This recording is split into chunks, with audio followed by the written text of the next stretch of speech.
I'm Mike Davis with Lovecraft eZine, and you're listening to Legends of Tabletop.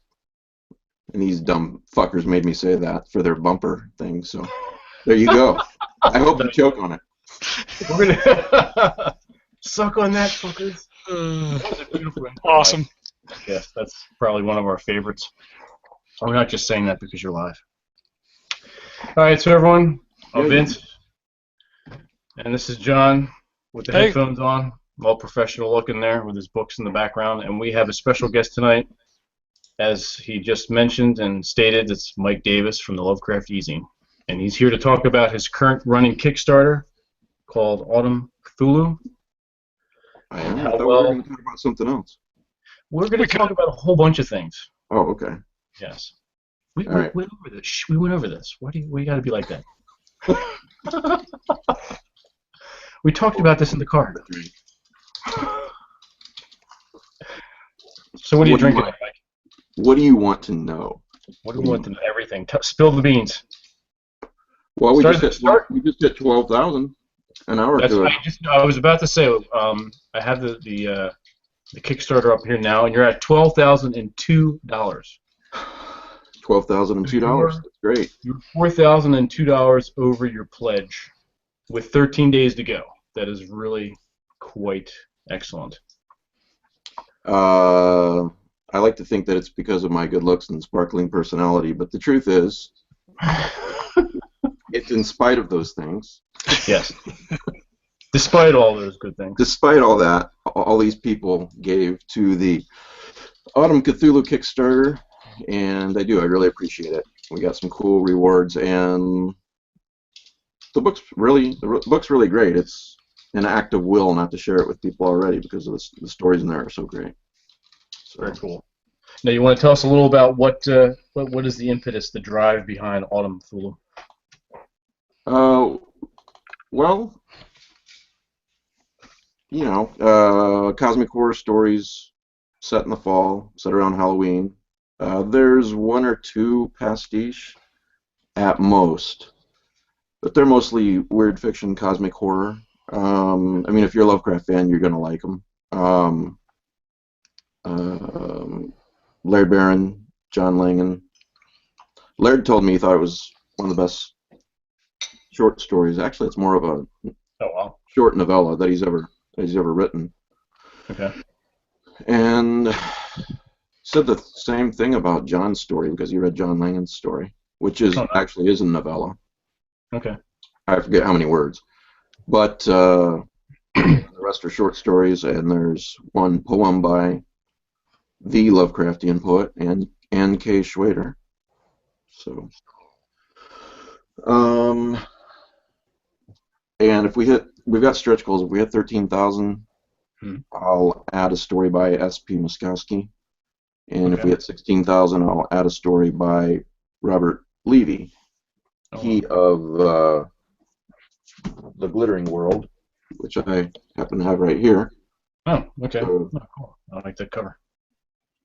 Yeah, and it's a really incredible book. I'm in the middle of it right now. He's a really good writer, and I'm really happy that he was so excited to add a story to the book.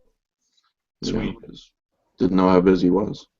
Yeah. So Now that's as well.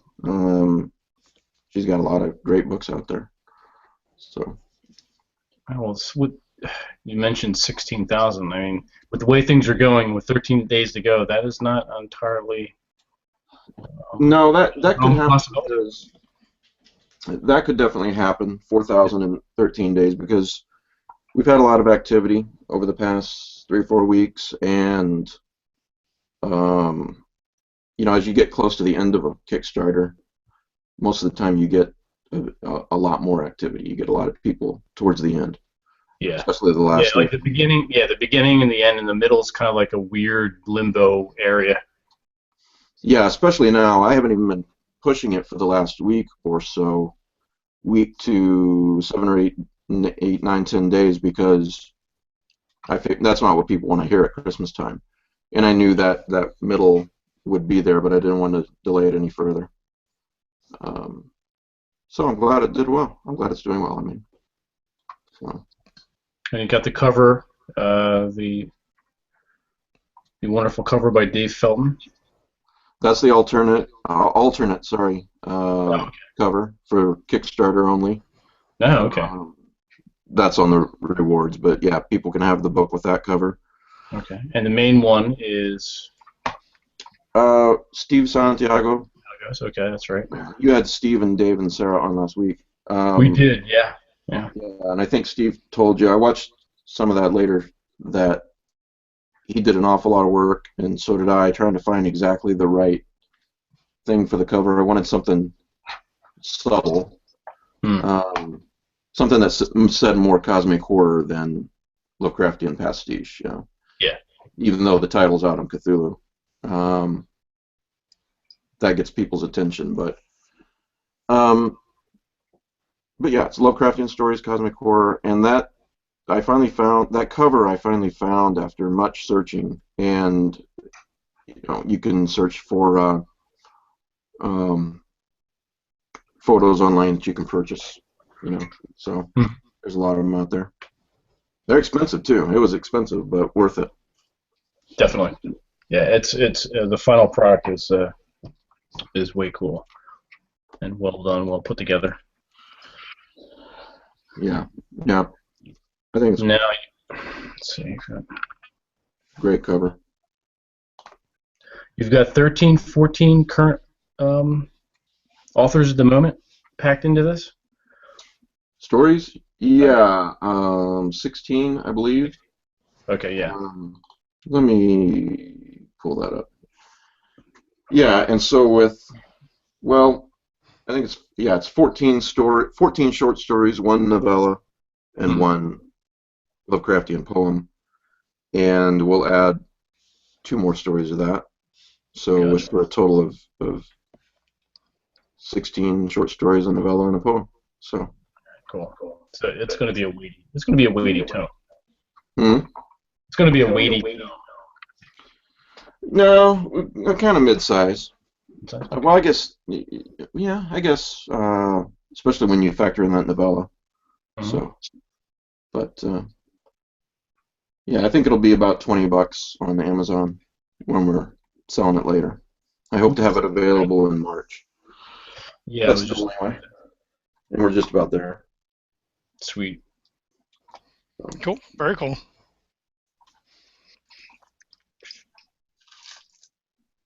Now, let me think here. The coin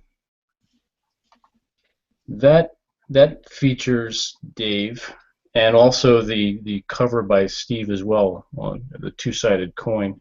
Oh yeah. Yeah, it seems like it's going to be pretty popular.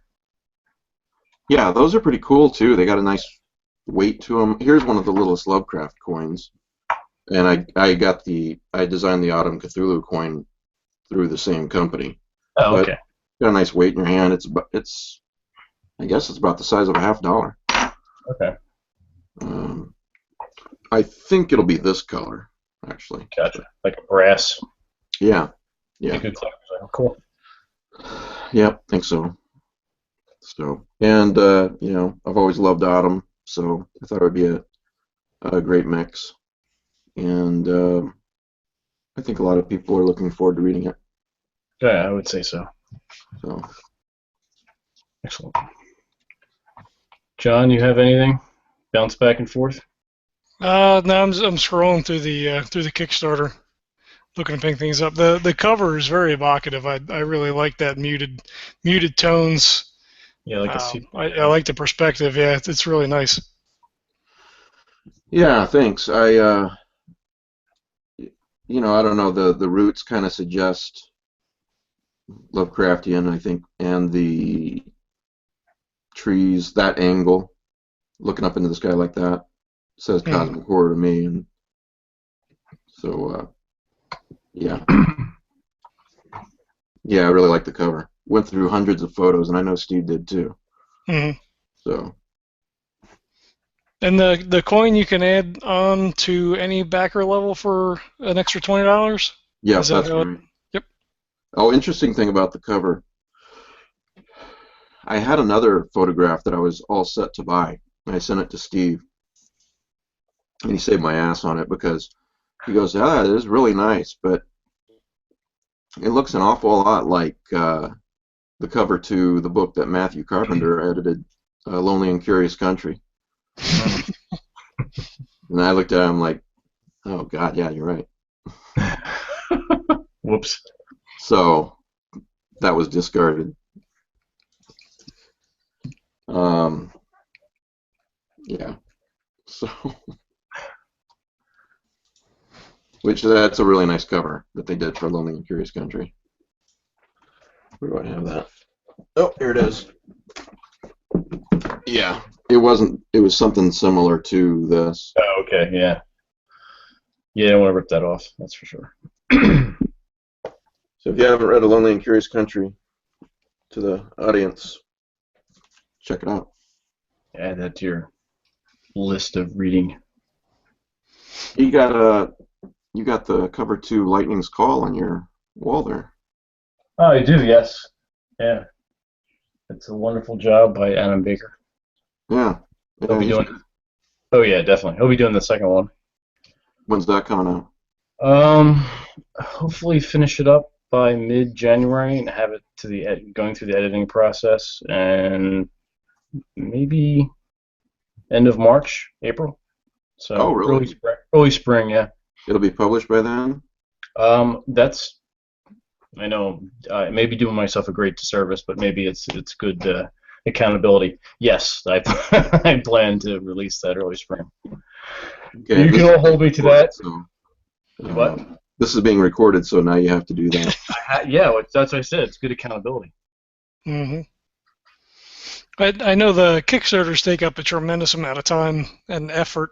Do you have any other projects that you're currently working on, or is this pretty much your only thing going right now? Kickstarters. If anyone tells you they're a lot of work, oh man, they're a lot of work. If you want to throw one together in 3 or 4 days, you can do that, but it's not going to be any good. For it to be a good Kickstarter, it really has. You got to put a lot of time and effort into it. Mm-hmm.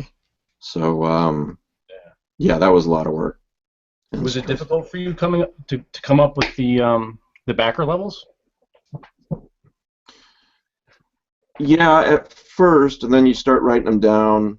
At first, the ideas sound kind of dumb, and not just the ideas, but the monetary levels. The is it going to be 25 for this or 50 for this? Yeah. And you just keep doing it, and then after what seems like a couple of years, you've got some pretty decent Kickstarter levels written out. You should have done for something like the $2,500 level, and you fly the backer out to have breakfast with you at your favorite diner. Yeah, I'm sure people would jump all over. Of course they would. Now you never know. Yeah. Let's see here.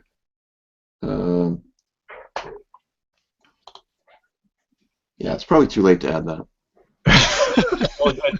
Food for thought for the next one.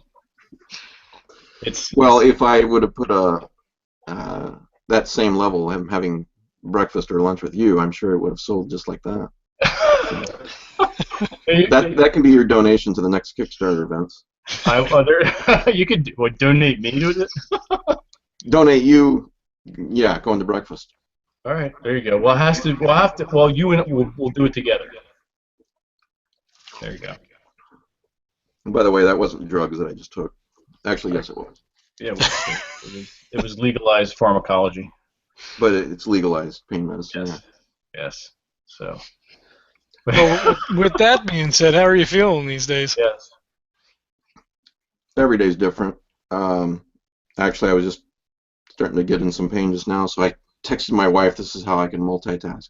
I texted my wife while I was talking to you and lost track of what I was saying, asking her to bring me up in. But you know what? That was very, very. We didn't even know. That was really good. Yeah, well, depends on the day, and some days can feel like if you imagine a terrible, terrible hangover, or you got a really, really bad flu.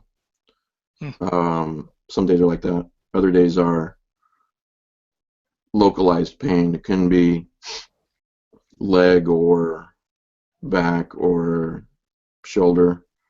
Around Christmas for about 4 days, this shoulder hurt so bad I could barely lift it. Oh shit. At least that's better now, but yeah, every day's different.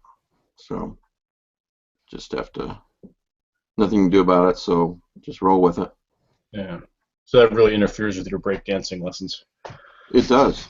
Yeah. It's horrible. Actually, the worst part is the pain is when the pain can be really, really terrible. So when I say this, consider that. But the actual worst part is the chronic fatigue that comes with it. Oh, Just okay. being so tired all the time, and it's hard to get things done sometimes. So I feel like everybody else is moving in air and I'm moving underwater. So. Oh shit. Well, you do such. I mean, this isn't just. We're not just kissing your ass here.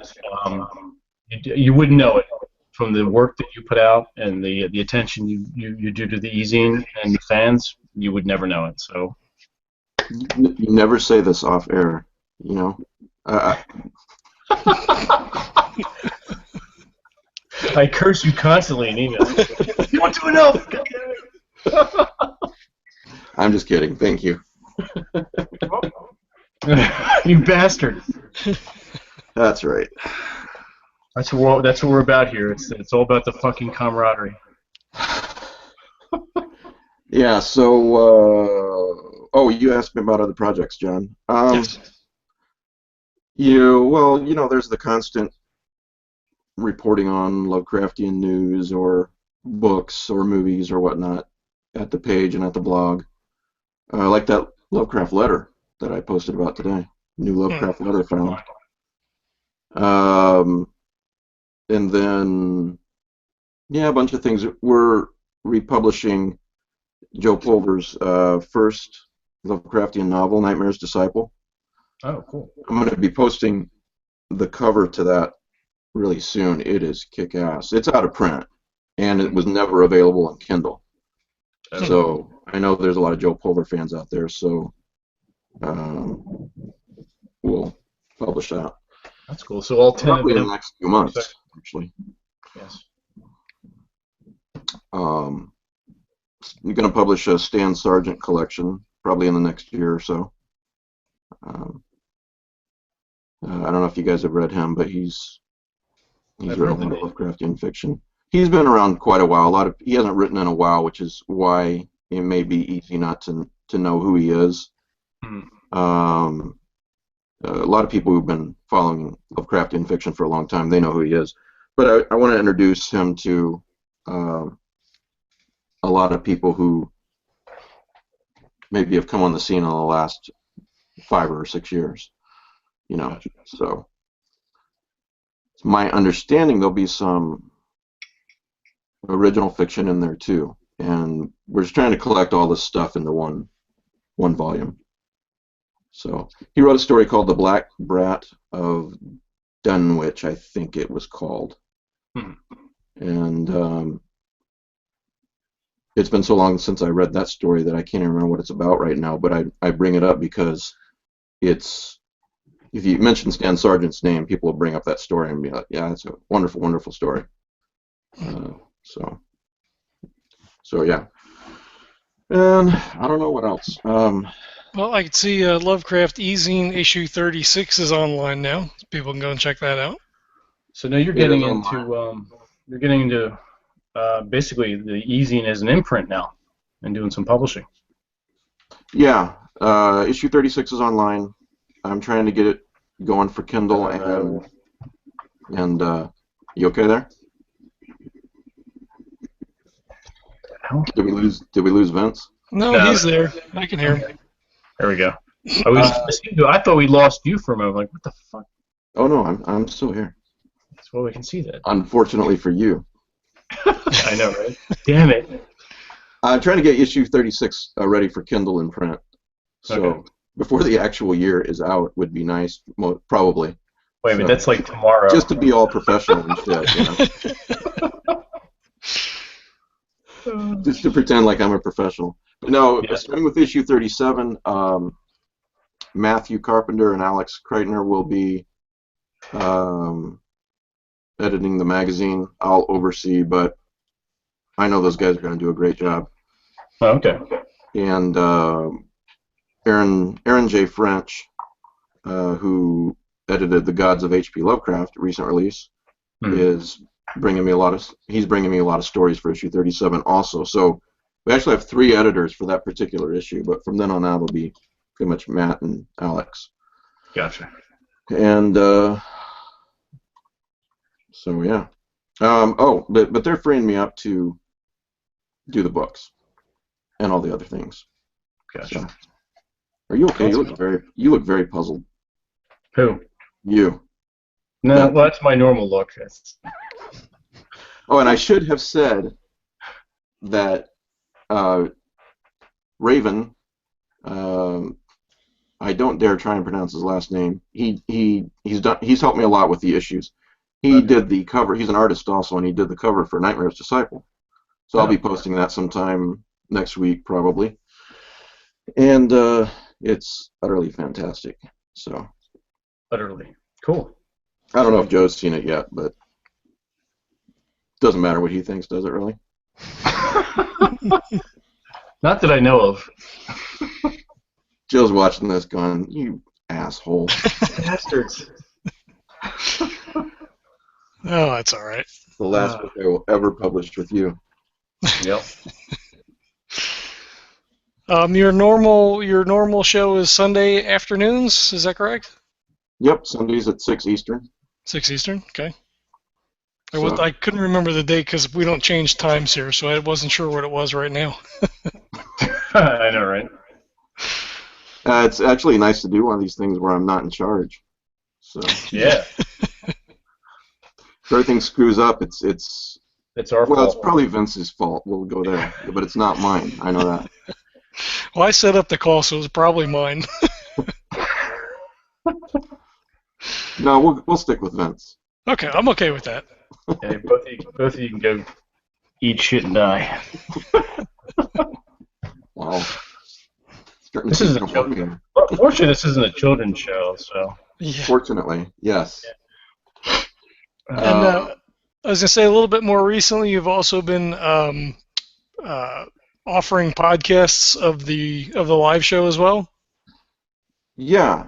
When I went to Necronomicon, I got a lot of people coming up to me saying that they liked the show, but that they really wished it was available as just an audio podcast as well, so they didn't have to sit in front of their computer and watch it on YouTube and look at my face. Because that's they didn't definitely have to say that part, but I know they were thinking it.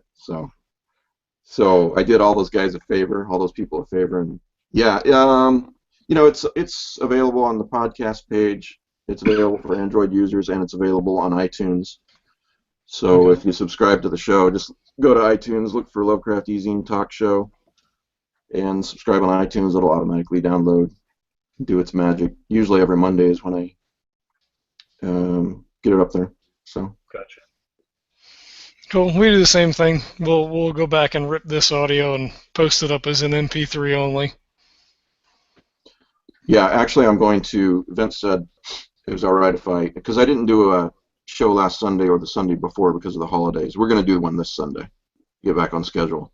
But yeah, I'm going to rip this audio and put it on the Lovecraft eZine Talk Show podcast. I'll email you the link. Don't worry. Okay. And yes, for all of you listening later, this is not the Lovecraft eZine Talk Show. This is Legends of Tabletop. That's right. Yeah. Legends of Tabletop on Twitter and Facebook. And do you guys have a website? We do, of course. Of course we do. Do you do that intranet thing, the World Wide Web? The interwebs? The interwebs, yeah. That's kind of what it's all about, really. We're all over it. Yep. We're like horse shit. We're all over. Yeah, pretty much. Yep. Whether you like it or not. Yeah, so I don't know what my next big project will be after Autumn Cthulhu. I don't know, but we'll find something. I'd like to publish some more novellas, like Sea of Ash. I've got a couple submissions I'm looking at right now. I really like novellas. I really like the length reading a story Exactly. at that length. Yeah, it's a nice little bite-sized chunk that you can really get into quickly and then enjoy as they keep rolling through. Yeah, I mean, it's not a short story, which is over rather quickly. I mean, I love short stories, and I read a lot of novels too, but I don't know. I just really like them. Read one the other day that I really, really liked by Nathan Ballingrad called The Visible Filth. The Visible Filth. Yeah, weird Huh. title. Excellent, excellent book. Cool. Okay. Lovecraftian in the sense that it's cosmic horror, you might say. Probably more accurate to say it's weird fiction. Well, definitely weird fiction. Cosmic horror is a branch off of weird fiction, but Yeah. it's about this because I'm reading now for my every year, 25th every start next January every year for the previous year. I'm gonna do a post and a permanent page on the website of all the my favorite books from my favorite weird fiction books and cosmic horror Lovecraftian books from the previous year. Okay. So best of, right? well, I don't want to say best of because that's so subjective. I'll go with favorite. Okay. Fair enough. And every time I do that, I immediately get a bunch of messages and comments on via email and Facebook. They usually start with quote, "What? No love for?" Insert book title here. So you can guarantee that will happen. Yes. But yes, these are probably 10 or 12. Anyway, The Visible Filth is about this guy who's a bartender. He works the 6 p.m. to 2 a.m. shift in New Orleans. And one night these college kids come in, they get in a fight.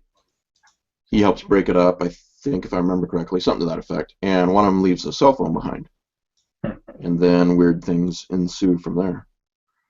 I was talking to Joe Pulver yesterday about The Visible Filth, and the interesting thing about it, you know that problem with cell phones in horror movies these days that you didn't have in the 70s and 80s, really. The fact that they exist. You can call for help. Yeah. And a lot of the situations in those movies the movie would be over with real quick if someone had a cell phone. That's true. Yes, 911, hello, police. There's a murderer here, and I'm at so. But in this case, the horror actually comes from the cell phone, and that's all I'll say. But it's a really good book. Gotcha. Really good novella. Well, that's one of the key things in any horror RPGs. You have to disconnect the players from any potential salvation like that. So you wind up, you're in a dead cell zone, or the internet doesn't work, or the battery was drained. Yeah. Yeah, and as a writer, whether you're writing a story or a role-playing game scenario, you have to be careful with that because you don't want it to be the thing like in a lot of older horror movies. Well, suddenly the car that always works doesn't start when the guy with the axe is chasing you. You don't want it to be that way with the cell phone. Like, yes, it always works, but now that I need it to work, it doesn't. You have to think of a really good reason. So, like you're in Antarctica at the Mountains of Madness. That would be a good reason.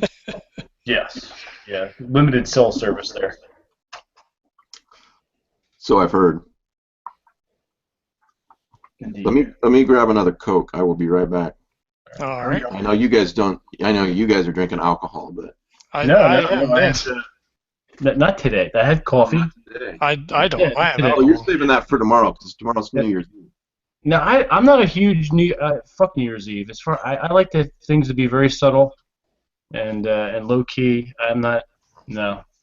It's overpriced. There's too many more retards on the road than normal, and they're usually drunk. So no. Well, I have like 3 bars within 2 blocks of me, so we can walk. You can walk. You can stagger home. That's right. All right, don't talk about me when I'm gone. All right, we will. Yeah, right. God damn it! Well, since he's going to get another Coke, I am drinking beer. My brother brought over a pecan beer that he got from his neighbors from De La Really? Vegas down in Mexico. Show it closer. I can't see I it. can't. Well, yeah, you can't really. So I have bad lighting. It's a little better. All right. I've never heard of such a thing. Is it good? It's tasty. I can't. It doesn't have the flavor profile on the side, so it doesn't say like, oh, maple with a hint of blah blah blah whatever. Close. But it has almost like a buttery, sweet, like mapley kind of flavor. I can't quite place it, although I know I've tasted something similar to it before. Like warm, and you're drinking it in a wine. What in a wine? I don't have a beer glass, and I wanted to get all the notes out of it. Gotcha. Just pour it over your head. You get the notes. It's an interesting flavor. All right, cool. Not too bad. So he left it, or he didn't like it. I'm boring today. I'm just doing water. Well, the coffee's gone. I'm just rocking water. Although I have that I got in Gettysburg. I got Nice. Yeah. Pennsylvania white table wine. Yeah, I finished off a bottle of Valenzano's Chemung Red last week. Yeah. How many do you have left? Not many. One or two. That Mike guy. Oh, look who's back. What does that The say? Legends of Tabletop podcast is brought to you by. I wish. Yes. If anybody from Coke is listening. Yeah, we'll be happy to have you as a sponsor. I'm sure they are. Or De La Vega's pecan beer. Lovecraft wines. Yeah. We have. Well, we won't say anything. Well, speaking of that, look at what the Joshua Hoffine guys sent me. Oh, check that out. Oh, cool. Yeah, that's the guy who did that Innsmouth picture. Mm-hmm. He ran a Kickstarter a while back. You guys remember that? Yep. Yeah, we talked to him a little. Well, not on the podcast, but on Twitter we exchanged some. Yeah. Mm-hmm. So that's pretty badass. Lovecraft wines, and there was a bunch of beers, Lovecraft beers at Economicon. Remember that? Yeah, Narragansett had a Lovecraft. I forgot. I don't even remember what the hell name. We drank so many of them. I don't even remember what the name of it was. Yeah, I forget it. All right, now Leah wants to get a beer too. You've corrupted Leah. Oh, that's what I'm here for. Yeah. Oh, she was gonna have a beer anyway. She what? She was gonna have a beer anyway. That's true. This just use you as an excuse. Peer pressure is wrong. At least we have one person watching. No, we've had up to 6.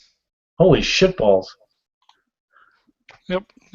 They flit in and out. Apparently, there has people leaving comments that I can't, for some reason, get on the website, which I don't really understand. Are people leaving comments on Twitter, Facebook, or are they actually on the YouTube? No, on the YouTube page, but there's nothing there.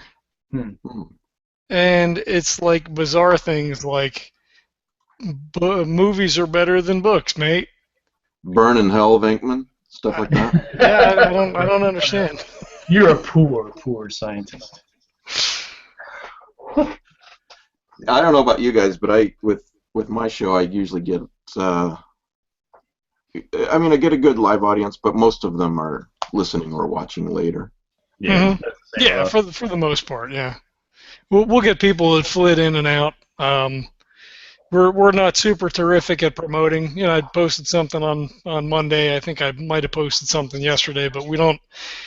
I muted somebody today because I haven't been on the computer like all day, and I log into Twitter and there's just a wall from one particular person or whatever. Yes. I'm like, well, you're muted. I don't want to look at 47 posts in a row. Yeah, that's a good. Here's a Legends of Tabletop Twitter advice for you. Yes, if you want us to follow you, don't post tons of shit all at once. We're just gonna block you. But there you go. Well, I'm sure John promotes for the important guests. So. Yeah, well, as much as we promote anything. We're trying to get better. No, you guys are great. Oh, we were supposed to tell you that Dave had all kinds of ideas for you to work on for the Kickstarter. I didn't write any of them down. Sorry, Dave. You have to watch the whole interview. Okay. Yeah. He was quite insistent that there was all kinds of other things that you should be doing. Yes, and he was quite upset that you were not. Well, did he swear? He did. I don't think he did. Did he? Yeah, he was pretty adamant. He was red-faced and Was he everything. hot? Yeah. You know what? I haven't paid him yet. No, I'm not going to do that. Fuck that guy. You brought this on yourself, Dave. Yeah. If you artists want payment for the actual work that you've done for me, then you better be nice. Yes, I am joking. I heard Pete talk about me last week and said you never can tell when I'm joking. Yes, yeah. Well, that's part of your charm. What little there is. Yeah, well, that's true too. All right. Well, I'll have to watch that episode for those ideas. Yes, and we'll make sure you write them down. He was chock full of them, for sure.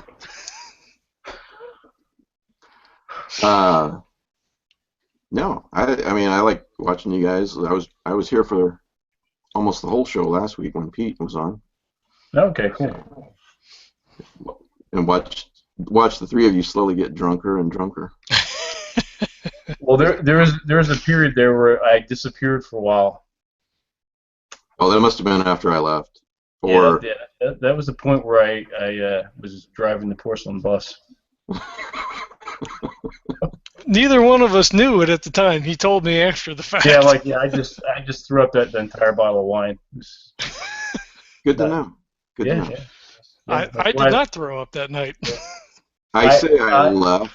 What I mean by that is, I was watching you guys on my laptop in bed and fell asleep after the hour and a half mark, I think. Gotcha. That's probably when John was talking. That's no reflection on you. I'm a sick old man. So. I'm just an old man. You have a cane to prove it. Yeah. No, that was my yearly puke. I do one a year. Oh, you're not joking. No, yeah, he literally puked left during the show last week. What? I didn't lean over into a trash. He left the trash can and puke. I left. You know, I admire your dedication getting liquored up for the show. I did, and yeah. Well, I had to. We were talking to Pete. You have to. I apparently didn't put my all into it. You didn't. You slacking bastard. Now, is this I drink on every podcast. I podcast. noticed you titled it Under the Tabletop. Was the that drinking deliberate? Because I noticed you titled it Under the Tabletop. Was it like a drinking thing? Mm-hmm. It really was, yeah. It was part of that. Was part of I'm not drinking because it's not because I'm an alcoholic. It's because I take pain medication. So you're allowed to drink in front of me. I am. No, I one of the reasons why I did puke is because I'm a lightweight. I don't drink all that much. And I had 3 glasses of sangria before I came on the show, on top of the bottle of wine. So. Oh wow! I'll bet you were easy that night. There's nothing happened. I passed right the fuck out. Well, you say you don't drink. When you were here over the summer, we were drinking in the morning with breakfast. So I don't even know what you're talking about. That's true. We did have, but that's I've heard of an incident at Rollick's house. I destroyed their powder room.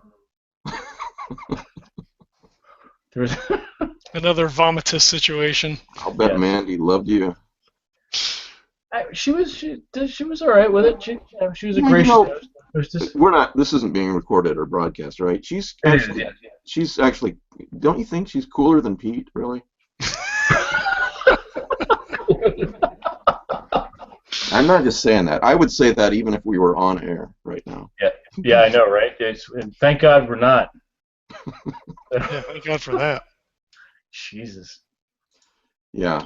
So. Yeah. Well, yeah, you're right. We were drinking. Well, I wouldn't say in the morning because we got up late, man. Dude, we had white wine with breakfast. But it was breakfast at noon. It was like after. Hey, It was. you don't have to convince me. I think it's great. Yeah. There should be more alcoholics in the world. I think it would be Yeah, a there better should be. place. Well, my general rule is that anytime after noon, you're good. Well, it's when it was. You fuck. It was. That's I my gotta rule remember. too, except I minus 3 or 4 hours. When I drink. Yeah. If I don't have to work today, and that was my philosophy, then drink a beer. There you go. Mm-hmm. So And eat breakfast first. Eat breakfast first, though. That way you don't. Oh yeah, we always exactly. You have to, and keeping hydrated is important. So Mm-hmm. it's an art. That's what gets you. That's right. Well, that's what happened. Oh, I remember the first time I got drunk. It was off a bottle of the finest screw top Texas wine. Nice. That was what, a couple days ago? That was, yeah. No, I was probably 18. I mean, I tasted alcohol before, but this was the first time I really got drunk. And I had no understanding of the concept of a hangover. But I drank that whole bottle of wine, and I understood the concept the next day. Oh yeah. And I had to go to work. Oof. That's not good. I was a bagel baker at the time. Those are Yes, probably some fucked up bagels that day. That's right. And hang on. Yes, Leah, that was the episode with the Fez, and yes. Where's she asking this stuff, on YouTube? No, she's emailing me. Oh, okay. Yeah. Yeah, we're not getting anything on Twitter. Yeah, and that was about. I'm sure you do for the popular guests. We get one. Yeah, It's a good thing that people don't tweet us while we're doing it, because I wouldn't be able to do two things at the same time. I have two screens, and it's hard with that too. Mm-hmm. So Gotcha. I'm usually trying to keep one eye on the message board on Sundays. So On the other hand, in your pants. that's not what I was going to say, but you can believe that if it helps you have a better day. Hey, we only see it from the neck up. That's true. Those are one of the questions. The hell? Urbandale Jayhawks, man. Everybody knows that. What's wrong with you? You're wearing a hoodie, right? Yeah. Throw that hood up. Let's see. It's winter. Of course he's wearing a hoodie. This is my EMO look. Is that your I'm going to rob a bank hoodie? No, I just look stupid. That's what it sounded like. I They look get cool, shot. I just look stupid. You look like a proper Cthulhian worshiper. Yeah, that was my first time getting drunk. I'm constantly playing.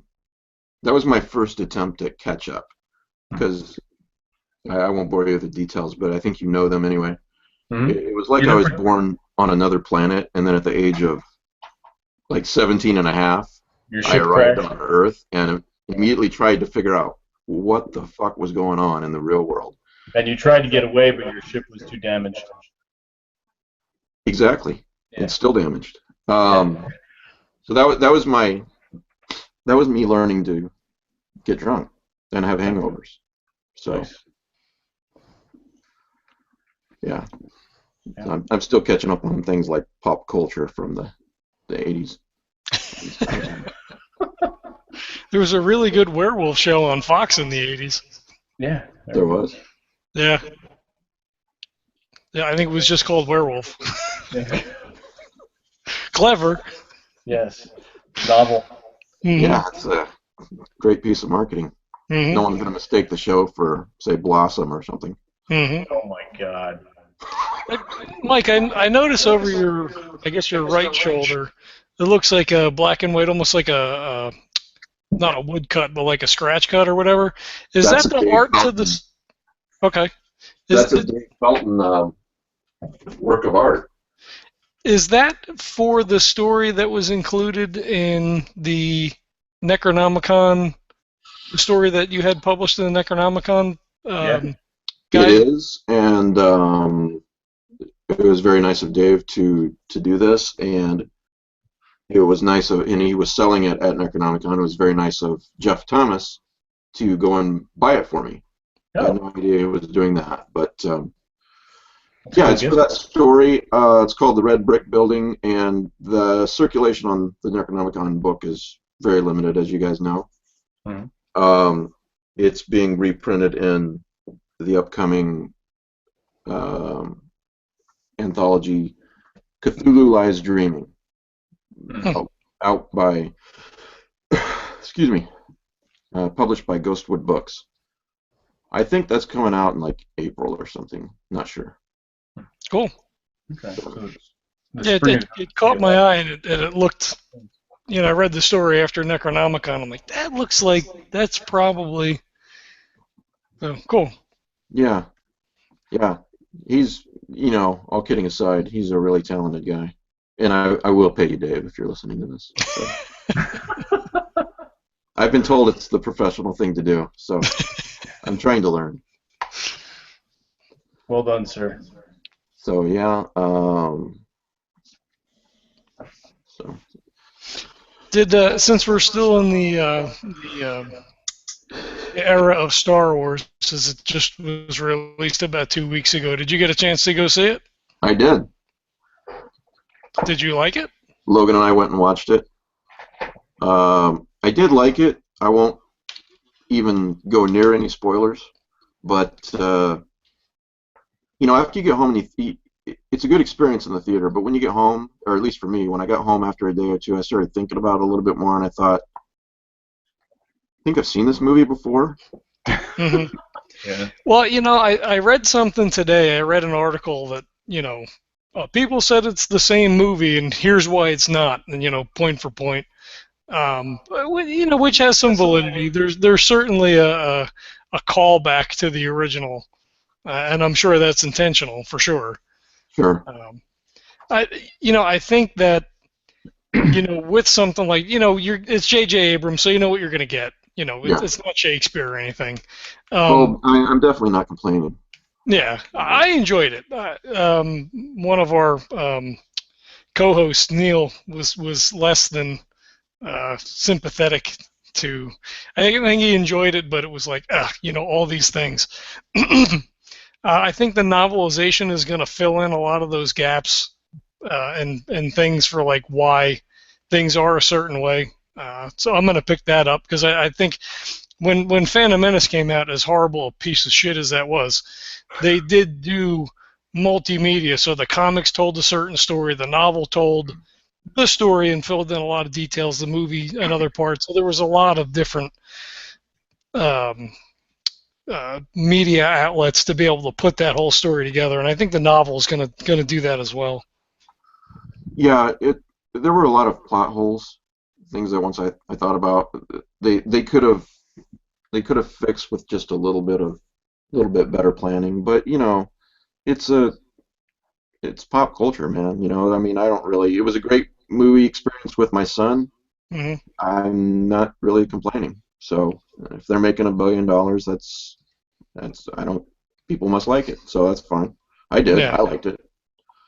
So I'm wondering whether or not the Rogue Squadron movie for next year is going to tie into the same time frame and touch on things that are happening in what's now going to be the new trilogy. I haven't. I've stayed away literally from everything, so I have no idea what it's about, what the plot is. that's a good idea. Pain woke me up this morning, so I'm out there at 4 in the morning, and I'm kind of just browsing Hulu and through the movies. And there's this movie starring Henry Rollins called something like He's Not Dead, I think. He never. I think it's He Never He Never Died. Died. Yeah, Yeah. that looks pretty good. Do not watch the trailer because it gives away a key plot point that if I hadn't known that, I think watching the movie would have been a pretty neat experience. They took away all the mystery. I know what you're talking about. And this is Henry Rollins, the singer, I'm assuming. Yeah, yeah, and the writer, yeah. I think he does everything. Yeah. Yeah, that's. I think it's being released in late January, like the 23rd or some shit. What is that movie? Yeah. Oh, it's available on digital now. I said Hulu, but I meant to Amazon. Oh, okay. It's available now? Okay. That's weird. Yeah. What the fuck? What the hell was I looking at? I'm assuming it's a direct-to-video then? Never know. I don't know. It's. It's I got mean, like if it's four or if it, five. It's got like 4 stars. So Hang on a second. Wait a minute. Let me see. it's good. is Of it course, what? direct to video is not the. What's the term I'm looking for? There's All no right, it came stigma. out. It doesn't have quite the stigma it used to because a lot of people are doing that now. Well, Direct to there's a video. whole indie movement now for movies. Yeah. Right. Right. Yeah, December. It came out. You're right. December 18th. I guess the direct-to-video, but I thought it was being released in theaters. Maybe it's got a That's a limited good release. example of a. I watch a trailer to see if this movie is something that I want to watch. Hmm. I don't watch it to. I don't think the point is valid when someone says, "Well, you don't want to know about the movie, don't watch the trailer." The intent of the trailer should be to give you just enough information to let you gauge your, do I want to watch this movie or not? Hmm. Not to give away plot points. Yeah. Oh, okay. What the Well, and fuck? people were saying with the international trailer for Star Wars, that it gave up quite a bit of information. So the only one I watched was the original trailer that was released, and I just stayed away from absolutely everything. Yeah, I saw a lot of people posting on Facebook like the day or two after it premiered, saying, "If you post a Star Wars spoiler, I will unfriend you and block you." I think everybody was pretty good that, either the podcast follows on Twitter or, people I'm friends with on Facebook. I didn't see anything come across that was very spoilery, or it said right in the thing, don't read what I'm going to write because it's. You're right, and frankly, I'm proud of America because we came together in those few days following Star Wars. We worked together on that, and you see what we can accomplish when we are faced with something that really matters. Mm-hmm. For sure.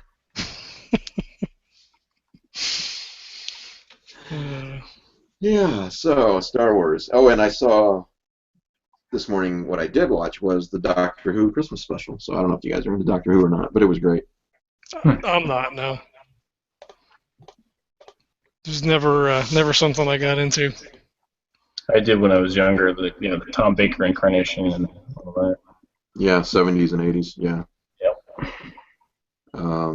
It was really good, but it's useless discussing it with you guys because you don't give a damn. Dumbasses. The one of the actresses from the show was at the Phoenix Fan Fest beginning of December, I think. She had a pretty huge line. I don't watch the show, so I didn't care, but she was there. So you did not get her signature tattooed on your ass or anything? I did not for $40. No. There's So one guy the only collecting. thing on his ass right now is yours, Mike. There's one guy that collected all of the living Doctor Who's signatures and had them tattooed, not on his ass, I would assume, but somewhere on his body. That's a fan, Yeah. Oh, my God. And a mental patient. I've seen people do that with Bruce I don't know if I want to Campbell. go that far because I've been asked to sign. In Economicon, I was asked to sign a T-shirt. So.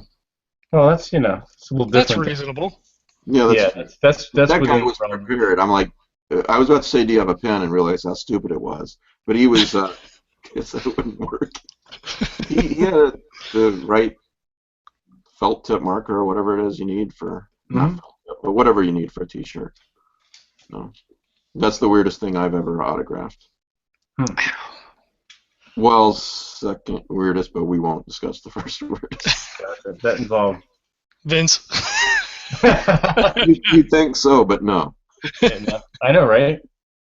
It probably involved titties. So. Yeah, that would be a yes.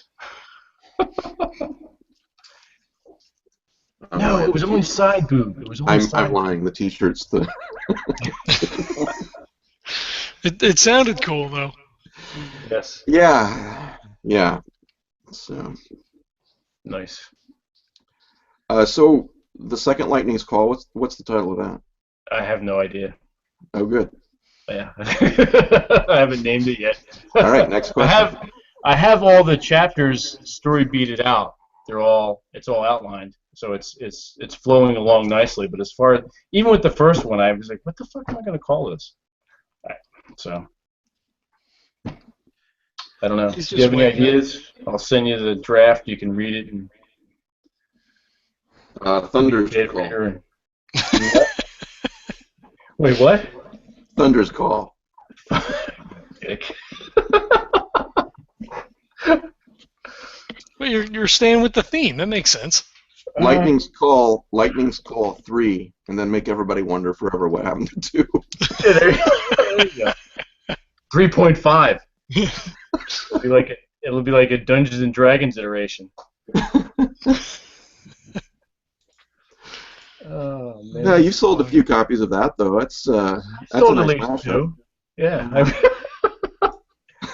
One or two. I sell probably, I don't know, a handful of ebooks and the soft cover every month. So it's more than I was hoping for. I just wanted my own copy in my hand. So anything else is cake. So I love it. So. You know, and speaking of stigma, there's no longer. Sorry, I'm having a hard time catching my breath. There's no longer a stigma with self-publishing either. No, not at all. It's available to everyone, so certainly there are many people out there publishing crap, but there's also a high number of people who are self-publishing, and it's really good work. You know, whatever genre it is. Yeah. So without a doubt. It's definitely I mean, it's great that we live in a time where if you want to, you can bypass the publisher and just. Yeah, if you want to, I'm not trying to make $1 million here, but if you want it, there it is. I mean, I'll take $1 million, but you know what I mean. It's out there. Oh yeah, yeah. It's sky's the limit, and it really you don't have to worry about dealing with gatekeepers. As long as you put out you can't just throw something together and throw it up there without any editing or a decent. No, cover. you have to have a good editor. Yeah, you have to have an editor. You have to have a good cover, and you really need to have a professional product. So. Yeah, you do. Speaking of professional editors, if you need one for that second book, or this is for anyone listening, Salome Jones with Ghostwood Books. Wow, you asked me about that short story, John, and she made a few editing suggestions. Line editing, grammatical things, but she is really, really good. Cool. So, you can tweet her or just go to ghostwoodbooks.com, look for the contact information for anyone who's interested. But we'll put that in the show notes. Yeah. Well, having a really good editor is so important. Oh yeah. And it seems to be a lot of beginning writers, they seem to think it's a step that they can skip. No. You know, or do it themselves. You know. I mean, I guess it depends on what you're. Nah, not even depending upon the content. You really do Don't need. get me wrong. You can go back a few weeks later with fresh eyes and do an awful lot of good editing yourself. I'm not saying that you can't. And you should. Yeah, and you should. Mm-hmm. But you really need that second and professional set of eyes on it. Oh yeah. So. Yeah, definitely. The show. So. Yeah, the nice thing about the self-publishing is, like Vin said, there's no gatekeeper. You know, a lot of established houses, they want someone who already is published. And it's like, well, okay, I can't get published if nobody's going to give me a shot. So it's a self-defeating system. Yeah. But you still have to put in the hard work. You still have to do the editing and get the art and, get all your ducks in a row and put out something that's quality. Yeah, my thought is, well, it should be as professional as you can make it, but especially if you're self-publishing or if you're like me, a small press, you want to. It needs to be better than the big boys, I guess is the best way to put it. I'm trying to think of a nice way to put that, but Yeah, you've got to be on par or better. Yeah. yeah, exactly. That's a good way to put it. Yep. I'll be right back. Oh my God. I need to go puke. What do you want me to do? That's all right. I thought you were going to take a shit or something, but that's No, no, puking's no. all right. No. No? All right. All right. That's what he's going to do. I hope not. He's not really drinking anything. All right. Well, while Mike's taking a shit, we'll no. What do you got? Your cat in your lap? Yeah, he's back again. I put him down because he was biting the shit out of me because he's an asshole. Well, he's in good company. Well, that's probably true. That's probably. I learned it from you, Dad. Yeah, I know, right? We're all assholes here. Oh man. So you were in BattleTech earlier, right? Yeah, we did Friday gaming night on Wednesday afternoon. Okay. My brother's off for 2 weeks from work, and my schedule switched so that I'm actually off today and tomorrow. So we played this afternoon a little bit, Nice. which literally took us about 3.5 hours to play one turn. Oh my God! Now, you just started the campaign, correct? Maybe 2 weeks ago. I think this might have been our third session, as it were. All right. Now who currently has the field? I'm up in material. I destroyed 3 of his light mechs already, but he fucked up one of my mediums all to hell and pretty much mauled one of my heavies. So, all actuality, it's probably about equal. Equal, okay. What are we talking about? My brother and I played BattleTech today. We did our Friday gaming on Wednesday. BattleTech? Mm-hmm. Yeah. It's a giant robot fighting. For lack of a better... It's an old FOSSA game, although they've re-released it with the... What is it, Vince? 25th anniversary edition, that box set that came out? Yeah, it came out in, like, I want to say 84. Originally, yeah. Oh, at Yeah. first I thought you were talking about a video game. No, it's a board game. There was a couple video games in the works, but I don't know, like newer ones. There's been a few old ones. Here it is. I got a box here. Oh, wow. Yeah, that's the original. Yeah, this is actually a second edition. Oh, second, okay. A game of armored combat. So we were playing this today. Essentially a ripoff of Robotech. So. Kinda, I guess, yeah. Very close. Not kind of. Yeah, not kind of. It's just they renamed everything. The mechs have the same look.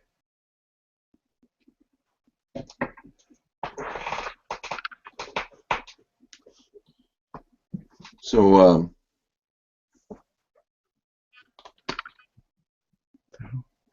my son wanted to build a computer for Christmas. Oh, cool. Yeah, I thought so. Man, that was a lot more work than I. Was it like it's an expensive weight, paperweight now? It came close.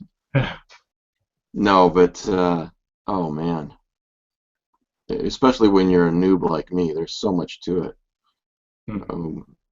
Finally got it done, and one of the things that hindered us was the video card was bad. We were trying all kinds of things, couldn't figure out why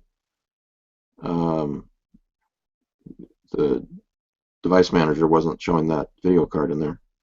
You just had to use the video off the motherboard. But man, my point is, I think almost the rest of my hair went white over the past. I was going to say, a direct result of trying to build a PC.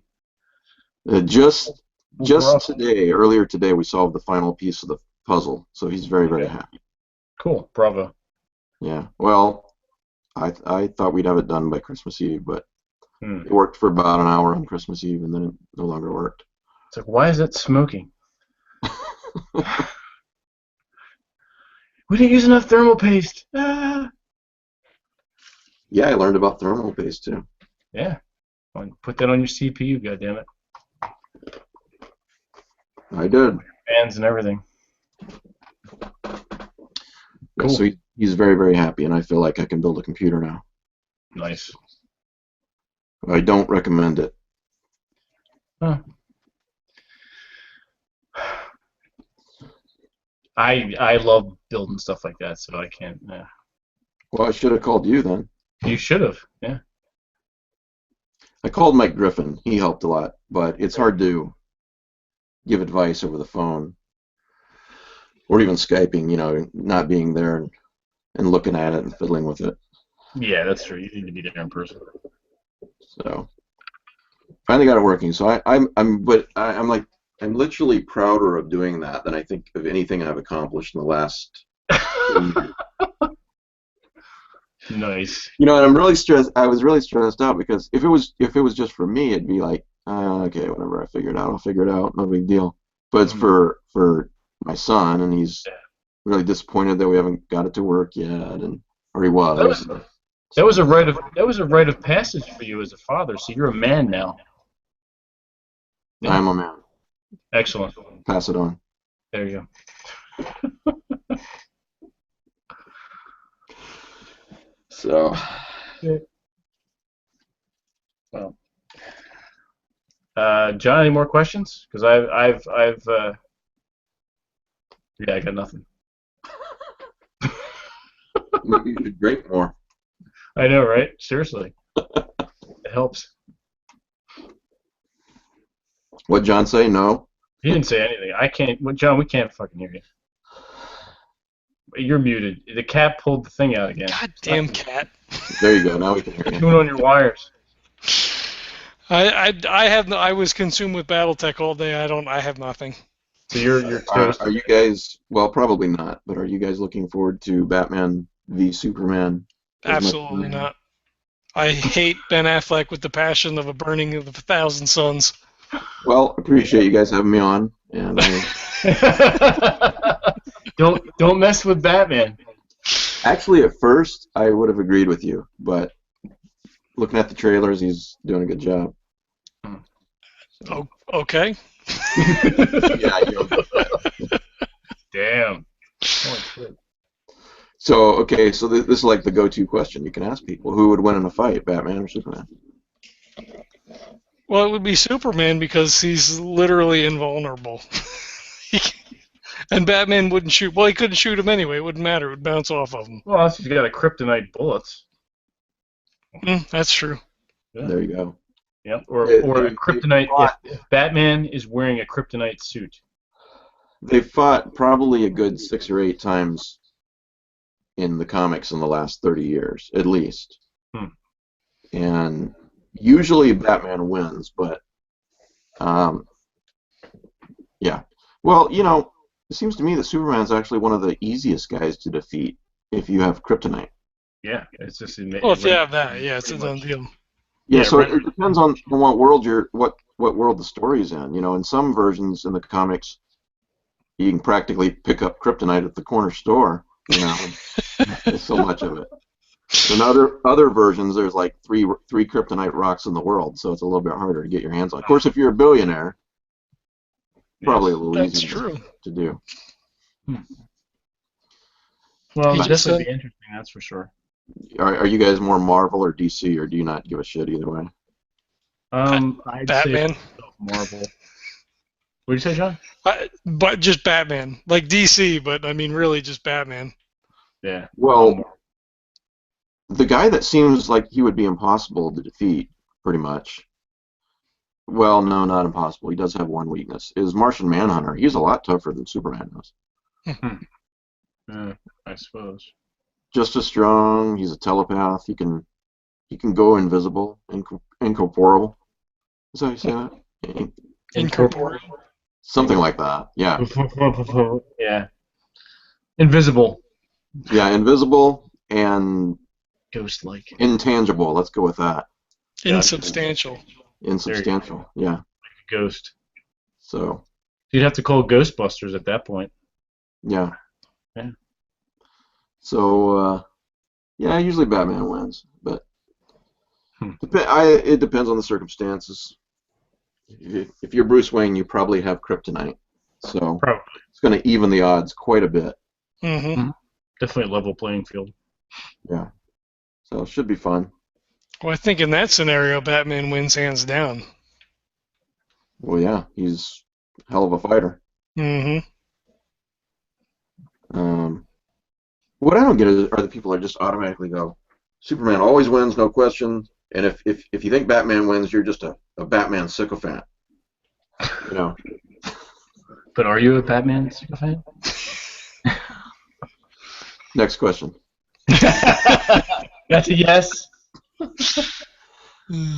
Yeah, if you have No kryptonite. comment means yes. I can prove it. I'm a Batman fan.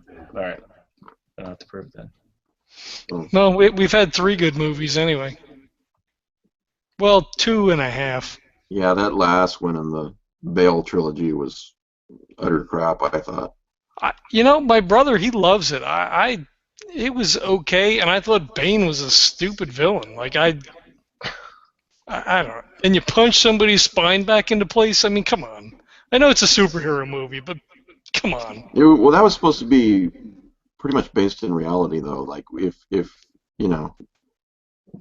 Batman could exist, here's how maybe he would be. So yeah, punching your spine back in place. I'm gonna go with not realistic. There you go. I'll take not realistic for 500, Alex. There you go. Well, you win.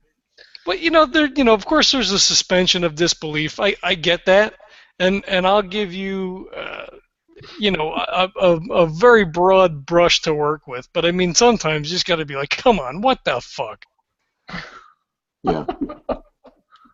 Well, and he's what in the first 2 movies he's like Batman for what, a year and a half, and then he retires after a year and a half for like 8 years, and then comes back. I mean, I get the whole retirement thing because that's how the next movie's working, but after a year and a half, dude, you didn't even try. Well, he solved all the problems, obviously. Try harder. Try harder. Work harder. Joker's still in prison. He might get out. Yeah. Actually, Joker's dead. He's dead. Too soon? You ass. In the Bale movies, he's the actor. Yeah. I'm slow, especially after 8 p.m. There you go. It's way past your bedtime. Mm-hmm. Yeah. So, are you a writer too, John? No, a long ways back, I'd written a couple of short stories and a little bit of poetry, but that's the extent. Although it's funny they asked because Vince and I have an idea for a book for Legends of Tabletop next year that we're going to start working on here, I guess in the next couple of weeks. Yeah. Try to start laying some of the foundation down. So Legends will have its own book, hopefully sometime next year. Like a novel, horror novel type thing. No, kind of a we're idiots, and this is what we did. Kind of like a written documentary of our exploits. Oh, okay. It's like a little memoir kind of thing, I guess. Oh, that's cool. How did you guys decide to start this whole thing? The podcast in general, like the whole thing? Yeah, the whole thing. Well, I got divorced. Got it. There you go. Enough said. It's funny, but that was kind of the germination. I had started a personal blog, which I've been less than attentive to in the last few months. But from blog? What's that? Was it a dad blog? Like those mommy blogs? No, not so much. Sort of like self-therapy, kind of like just it was 2 functions. Yeah. It was that, and then it was also, I thought, a way for me to kind of get back into writing. Mm-hmm. So it's just kind of, but it kind of degenerated sort of into me just, kind of working through whatever was going on at the time. I don't think that's a degeneration, though. I think that's very helpful. I mean, it is beneficial, but to get into like I mean, writing is writing is writing, I guess. I wanted to take a more creative bent to it, and it didn't kind of go in that direction, which is fine, whatever. But then the offshoot of that was a conversation I had with Vince, and he was like, and I said, I think maybe I want to do another blog and do like, like D&D crafts, and I was running games, and I do a lot of table things to sort of make up for the lack of GM experience. And he was like, well, we should do like a whole thing, and I was like, I don't know if I want to do that. And he was like, no, we totally have to do it. And I'm like, all right, well, we'll give it a shot. So really, that was kind of the impetus behind it, was Vince just kind of giving me a little bit harder shove than what I was looking for. And you did not watch the peer pressure video in high school? Is that what it is? It's been a long time since high school. And it just sort of took off from there. I mean, it's been slow and steady. So we started. I think we started up the Twitter in February. I think we started the website in June. May. I think it was actually like April or May. It was like the first. I think it was the first week in May. And then coming into that was Necronomicon, and since I was separated at the time, I said, well, fuck it, I'll go to Necronomicon. Like maybe we can sort of use that as a springboard to kind of launch the podcast. Because Vince has certain associations, with you and Pete and Rick and everybody, and we had shirts made and business cards and all, and we just started walking up to people, and we went up to Oscar Rios's room party, and met Adam Scott Clancy there, and just everybody we talked to was so welcoming and friendly, and I mean, it was a boon for us to go to Necronomicon, because it really kind of jump-started a lot of stuff, and we've had so many interviews just from Necronomicon, and people that we're still having come on. Next Sunday we're going to have Chris Lackey from the HP Lovecraft Literary Podcast. Yeah, he was fun to hang around with. And the week after that, we're going to have, or 2 weeks after that, I think on the 17th maybe, we're going to have Jason McKittrick from Crypticurium Custom Creations on. We met him over there. And I kick myself now because when I was in New Jersey, I was in Burlington County, and he's actually right down in Thomas River. So oh, okay. He was just a hop and a skip away. So yeah, I mean, in a very short nutshell, that's kind of how everything started. That's awesome. And you guys got some subscribers on YouTube, I noticed, and it's just building. Yep. We're working the YouTube. We're on Twitter, Instagram, Tumblr. We have the web page. We're on SoundCloud, which we do all our hosting of the podcast through there. We're on iTunes. We had been, so we just kind of like, throw stuff at each other, and just, we've got our business plan all set up, and, whatever crazy idea we come up with, like, all right, well, we'll put it on a list and we'll do it. Yeah. One of those things was the convention that we were talking about doing in 2016. For any number of reasons, some personal, some, just business related, we're not going to do that in June. Not this June, anyway. Yeah, it's going to be too much, too fast. With everything else that's going on, so we've postponed it. We haven't canceled it, although I guess that's a matter of semantics. There won't be a convention in 2016, but that is something. Yeah, well, I mean, it's a lot. I mean, like I said, we just, whatever crazy things we decide to throw out, we're like, all right, we're definitely going to do it, and then we have to sit back and reevaluate and go, okay, yes, we're going to do it, but we can't do it right now. We can't do all the things. Yeah, realistically, we do have to pace ourselves. Doing anything under duress, even if it's self-imposed, is complete bullshit. So. Oh, I absolutely agree. I've said this a million times, but this isn't you don't have to. Self-imposed deadlines, doing things too much too fast, you're creating stress for yourself in something that is supposed to be fun. Mm-hmm. Exactly. Yeah. So here's a question: who do you guys like? Who are you guys reading, or who do you like as far as Lovecraftian fiction goes? As far as Lovecraftian fiction, I have Joe's last book, The King in Yellow Tales, Yeah. which I actually picked up at Necronomicon. Yeah. It's on the shelf. I started it and put it back. Well, that's fine. You bought it. We have the money, so just read it whenever. my time for reading has been at a minimum since the convention. Yeah. Between the single dad thing, work, and the podcast, and whatever. So I haven't read very much. The other thing that I did read and complete was Vince's book, Tesla and Malone, Lightning's Call. Another shameless plug. Thank you. Yeah, as far as weird fiction, that's probably the only thing I've read recently. Yes. What about you, Vince?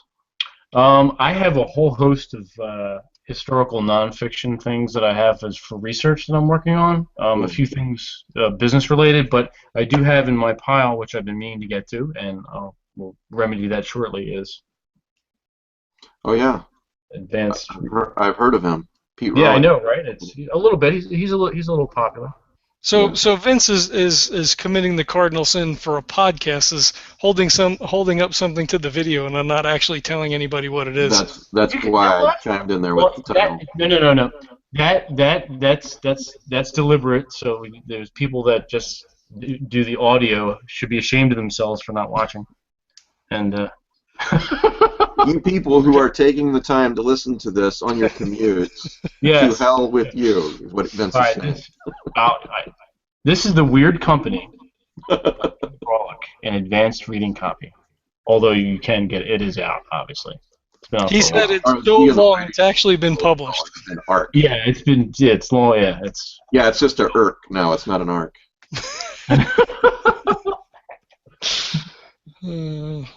It's no longer an advanced review copy. It's a review copy. You what with who? Yes. Okay. What else? What's on your pile? Lovecraftian pile. Yeah. That sounded wrong. It did. Yeah. Sounded naughty. I can say all kinds of stupid shit here that I don't really say on my show.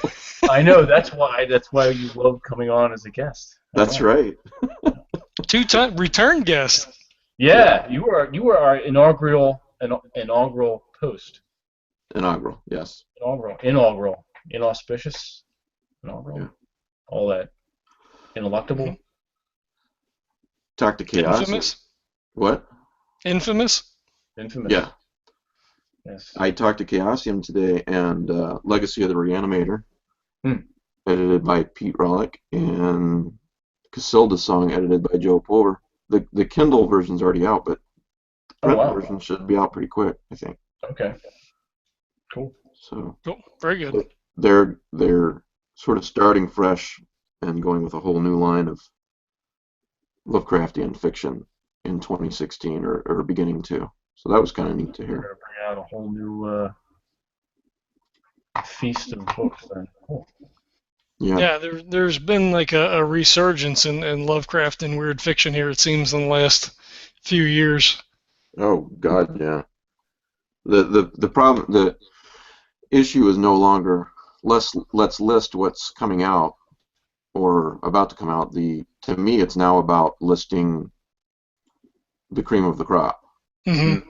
You know, which is what I'm doing for this 2015 list. It's anyone can put together. Okay, here's a huge number of books that came out in 2015. But what if you don't have that much? What if you're on a budget? What are the 5 to 10 books that other Lovecraft readers, editors, publishers think are really good? But you actually tweeted that out, didn't you, just the other day? Your pick for 2015? No, I think you're thinking of Pulver. Was it? What page? Oh, okay. Yeah, no, I'm still reading for that. The goal is, and I'm going to hold myself to it, because I want it to be every January. Before January is over, that post will be up. Hmm. So. Cool. Yeah. So yeah, it's there's a lot of it out there. Listed everything that's out there. I don't know how anybody could buy everything that comes out these days. Lovecraftian fiction and cosmic horror. There's a constant stream. It's very cool, but at the same time, it is a daunting task to keep up with it. Yeah. Yeah. Kindle helps if the Kindle book is Mm. cheaper, which it usually is. And the Lovecraft eZine helps because you are picking through the cream of the crop and letting everybody know what they should be reading. Well, I don't want to use the word "should be reading," but more like, okay, here's what I really liked. Some suggestions. And if you think I'm full of it, then don't look at the list. Yeah, it's got to be. It's got to be good coming from a man sitting in a closet. Well, one of these days I'll be successful and I can come out of the closet. I'll get a bigger office. No, I meant physically in a closet. Yes, not metaphorically. Yes, have some. Yes, have some. I was gonna say 8 o'clock. 8 o'clock? You are a legitimate phenomenon. It's not complete until we have a Ghostbusters reference. Yeah, that's right. So who do you have on next week? Who did you say? Chris Lackey next Sunday. Third, fourth? The third, I believe. Third. Whatever that Sunday is. I actually have to send him an email and follow up just to make sure. Yeah. It's on Sunday, not Yes. Wednesday? Sunday at Sunday. 4 p.m. I don't remember. You set it up. I didn't have anything to do with that. I think so, because I'm leaving work early on Sunday to be home for it, which I think it starts You can only at do 2. it on Sunday or something? Yeah, because of the time difference. It's 7 hours for me. It's 5 hours difference for Vince. So doing it in the evening is a little rough. Yeah. Yeah, when Ramsey Campbell came onto my show, he said something about it, and I just said, stay up late, man.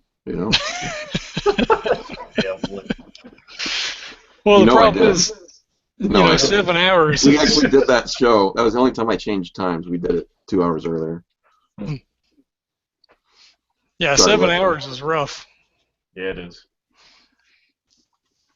Well, Joe, I do my show at 6 Eastern on Sundays, and Joe's in Germany, so it's like 1 in the morning for Joe. Yeah. And same for Salome. So she's in Spain. Mm. Same or an hour difference, I can't remember. So. Awesome. All right, man. You guys got any more questions for me? Jesus, pushy. Yeah, well, I guess we can. We. Right there, Batman. We know you're Batman. Because I got questions for you. Uh-oh. Oh, shit. I think we could probably segue into the final 5. Yeah, I probably should have grabbed that paper. You're going to have to hold on for a minute. What's the final 5? The final 5 is a new end of podcast format where we ask you 5 technically binary questions, but you can elaborate if you wish. Are they yes or no questions? Yeah, that's what binary is, Mike.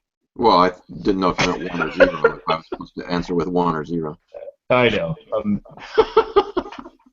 Stop making this difficult. Are you talking about me? Yes. No, you're talking about your cat. He's an asshole. He fucking scratched my palm. And pulled out the cord on your microphone. Yeah. Did he?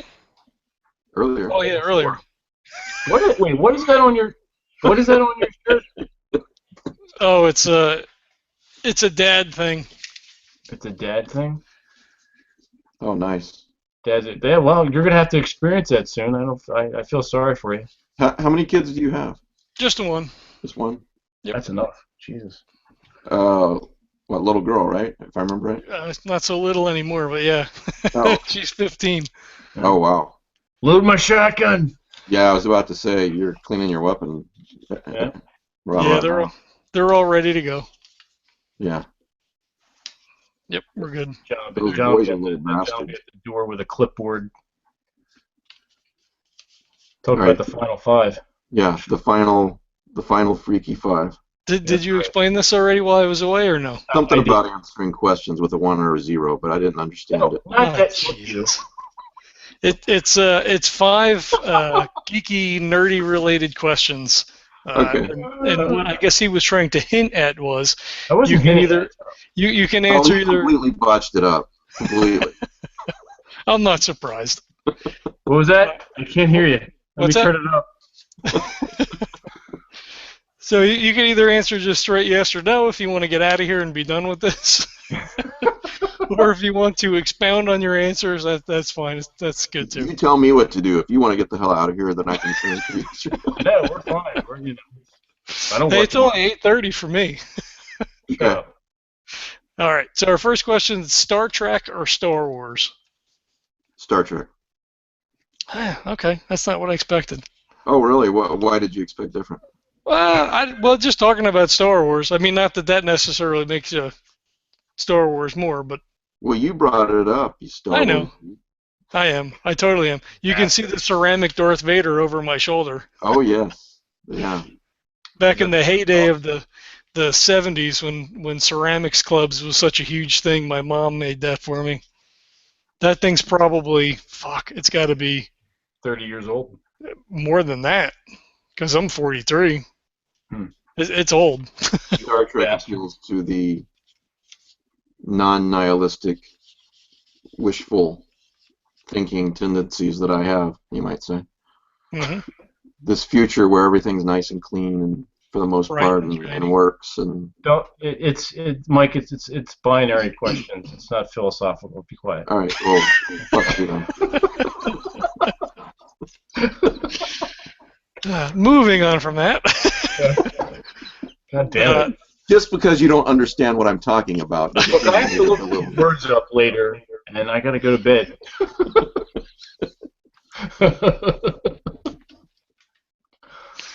Well, shouldn't you be reading bright and shiny fiction then, and not all this Lovecraft then? No, I mean, I am pretty nihilistic, but there's something appealing about it. Star Trek, I mean. Mm-hmm. So. I gotcha. It will all be okay, even though it won't be okay.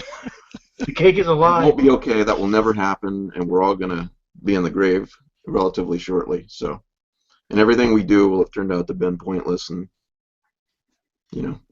But anyway, I don't want to bring you guys down. Don't say that. We're trying to get more listeners. You're just gonna drive them away. We just lost half our audience. Everyone who's listening just shot themselves. Jeez, we're down to one person now. Oh, there he goes. We're gonna get God sued. damn it, Mike. Everybody's listening. Oh, God, I thought he was such a nice guy, but I guess not. Suicidal people. Oh boy. Oh man. All right, tabletop or video games? That's a tough one. I don't have a binary answer for that. Oh, here we go. Oh Christ. I've recently gotten to role-playing Call of Cthulhu, as you guys know, over the last couple of years. Mm-hmm. Oh, I know. think certain Mr. Dennis Malone was in those games. He was, yeah. Yes, he was. Very disruptive, but yeah. You love him. Shut up. But I'm also, I've been playing video games since I had a Commodore 64 in 1983. Holy So shit. I wouldn't consider myself a gamer, but choose between one or the other, I'd say video games. Fair enough. I've played my fair share of video games, so I can't say anything about it. We know the answer to this one already, I think, but DC or Marvel? Oh, Marvel, yeah. I was waiting for that. All right. DC. Yeah, well, we figured. Well, Marvel's got some great characters too, but if I had to pick one or the other, yeah, I read mostly DC. Mm. I did too. I don't think I ever bought any Marvel comics. I read a lot of Spider-Man when I was a kid. That was mostly the Marvel that I read. He's a very relatable character. Mm-hmm. You also strike me as a Moon Knight fan. I don't know why. That sounds familiar, but I can't place it. Oh my God. Look that up when we're done. Sorry. Jeez. I'll Google it. Jeez. Totally Google it. Google the hell out of that shit. I'll Google you. You should. You might find something. Yeah, you'll find my book. Lightning Skull. And Lightning Skull 3. And Beyond Thunderdome, that's taken. Thunder Skull. Thunder something. Thunder ass? If you use that title, you realize you're going to owe me money. So. Just change a few letters and it'll be okay. There you Exactly. go. You're not plagiarizing. You're honoring and you're honoring. Licensing. Yeah, it's all about license. I'll just put it in Latin. Oh, speaking of license and Star Trek, I saw that you guys know about the Star Trek fan-created movie that got crowdfunding? No. Looks really, really professional and everything. So today on Twitter, I can't remember, Twitter or Facebook, one of those social media sites, it's trending that they've been sued. And I'm thinking, is this a surprise? Yeah. I know, right? Did you not think it would happen? You can't make a movie on someone else's property. Yeah. Stupid. Regardless of whether you should be able to or not, with something like Star Trek, create something out of love, for example. That's definitely not a binary answer, but they should have known they'd be sued. Mm-hmm. No, for sure. I could see maybe they would have a leg to stand on if they were doing it for free, and just putting it out there, like you say, as an homage or whatever. Yeah. But the minute you start collecting money, it moves out of Right. that realm. Even if you're breaking even, I don't think it matters. Yep. Yeah, I just don't see how it could come as a surprise. Yeah. Sci-fi or fantasy? Sci-fi. Okay. And if you could have one superpower, what would it be? Building computers. I now have that superpower, actually. You're all right. You're done. It's all downhill from I here. probably wish for something else. Right. I don't know. I'm sort of caught between flight and super strength. You had super strength, you could help a lot of people. If you could fly, you'd be pretty much useless except for getting around fast. But it'd be fun. Yeah. Imagine if you could fly, you've got your cape and your superhero outfit, but that's your only power, and you land to break up the gang or whatever. And you get shot. They beat the crap out of you. Yeah, you have to fly away. Doesn't do anything for the legend. Not really. No. No. You'd have to learn some kind of martial art, or at least fly with a gun. Yeah, there you go. They'd never see you coming. No. Breaking news: all the criminals were shot in the very top of their head. Yeah. Police baffled.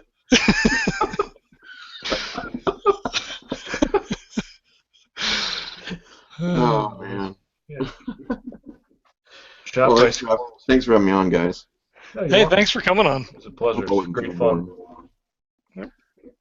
Have you come on and promote all the things that you've got going on. We're always here for that. Yeah, and by the way, it was really nice of you guys to not only have me on tonight, promote Autumn Cthulhu, the Kickstarter, but last week having the artists on, that was a nice promotion too. I really appreciate it. No, you're welcome. For sure. Glad to help out. Yeah, that was a fun time. Yep. Very, very talented artists. Oh yeah. I mean, not as fun as this has been, but Well, no, granted, but yeah. how could it be? Ay. All right. Well, on that note, then I guess we'll wrap this up. I want to thank Mike for coming on. We appreciate it, and we enjoy having you on here to promote all your things and hang out and just shoot the shit.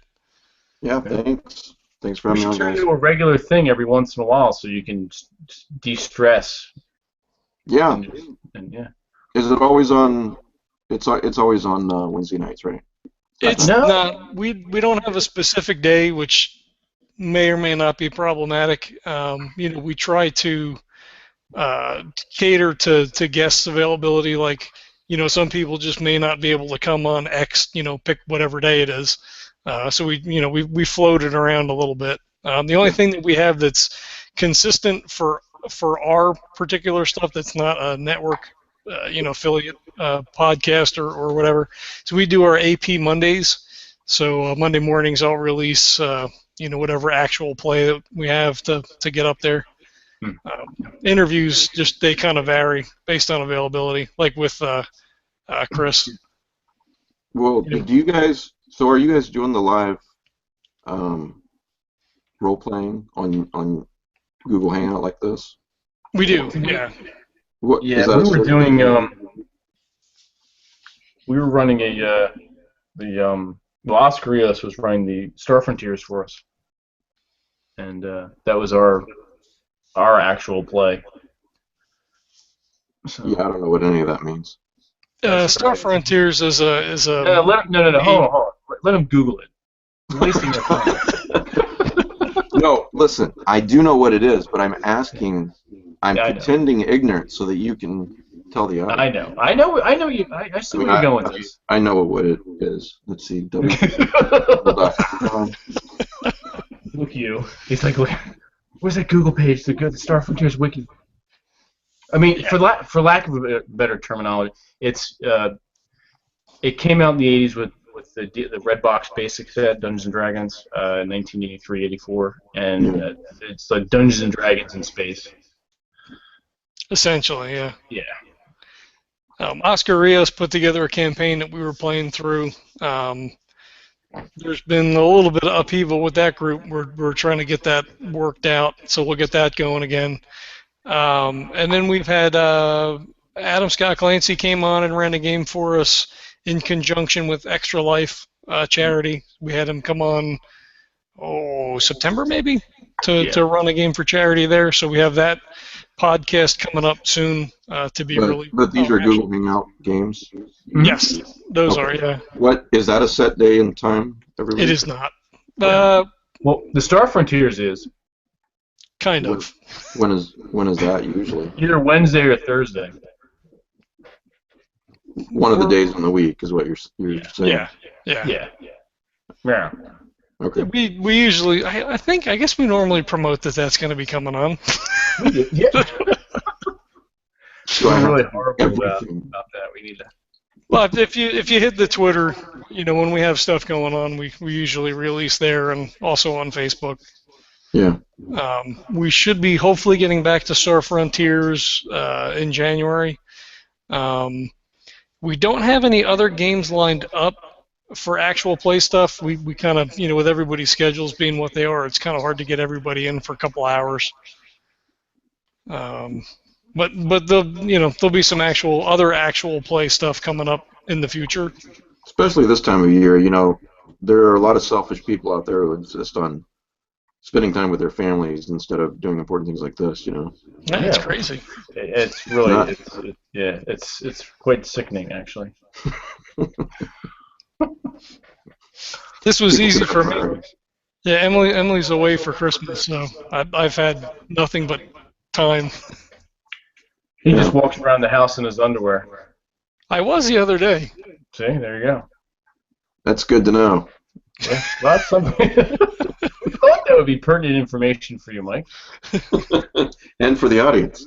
Exactly. For all those female fans who keep, hounding you, John. Mm-hmm. Mm-hmm. So. All right, guys. Thanks so much. Thanks, Mike. Have a good one. You too. Rock on. Later.